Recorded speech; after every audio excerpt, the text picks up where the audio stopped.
Well, I'm in Richard's apiary again, and I've persuaded Richard to open up some colonies without his bee suit. We were filming a video here before showing a colony being attacked by wasps, and we've opened it up because Richard thought there might be a virgin queen in there. In this video, we're going to talk about how late in the year you should be trying to raise queens and when you really do need to call it quits. So what have we got here, Richard? We do have a virgin queen hatched the 24th of August. We've had some quite good weather the last few days, so I'm hoping she's been out and mated, but the signs are good. She's just in here hiding. She's looking as though the bees are attending to her, so I'm assuming she will come in to lay within the next perhaps 10 days. So how late do you take it into the year in terms of grafting and raising queens? Do you go all the way through to September, October, or is there a cut-off for you? I think it's very much weather dependent, but I have never had an issue with matings.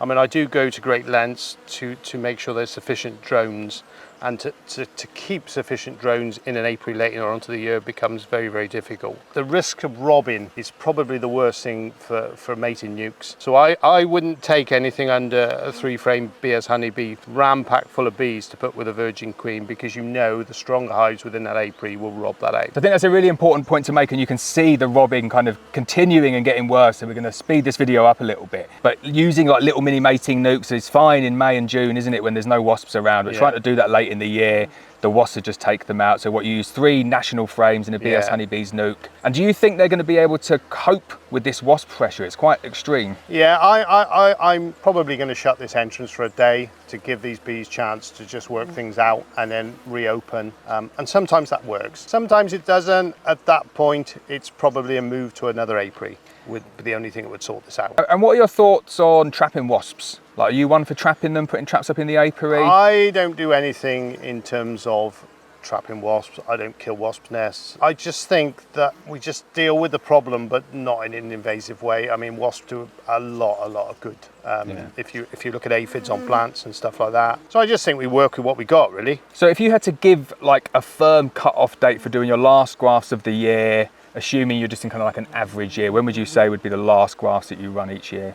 I would definitely say sort of end of August would be a cut-off point. And do you see like the success taper off throughout the year? Do you find you get more queens earlier or better queens earlier? No, I definitely get better matings late in the season. It seems to be over the last few years that the weather seems to settle down at that time of year, but I think as well probably the drone count is very, very high within this apiary. And I think that's probably a good shout. Like, this apiary here is absolutely beautiful, stuffed full of top quality genetics with lots of drone comb in there as well. So it's flooding the apiary, and then obviously this weather helps as well, which is quite ironic considering it's about to pour down with rain here. But it's been really, really nice weather this week, absolutely beautiful. So what line is this virgin from here? This is you've asked a good question there actually, because it's from Simmons's. Okay, Duncan's line. Yeah, Duncan's line. So we've got loads of breeder queens, and Richard tries all different ones out. We're going to be doing lots more videos with Richard, both this year and definitely into next year as well. And what we're going to do, a video that I'm really excited about, is doing some tests on some of the breeder queens' offspring. So we're going to do various lines at F1 down from the F0 breeder queens,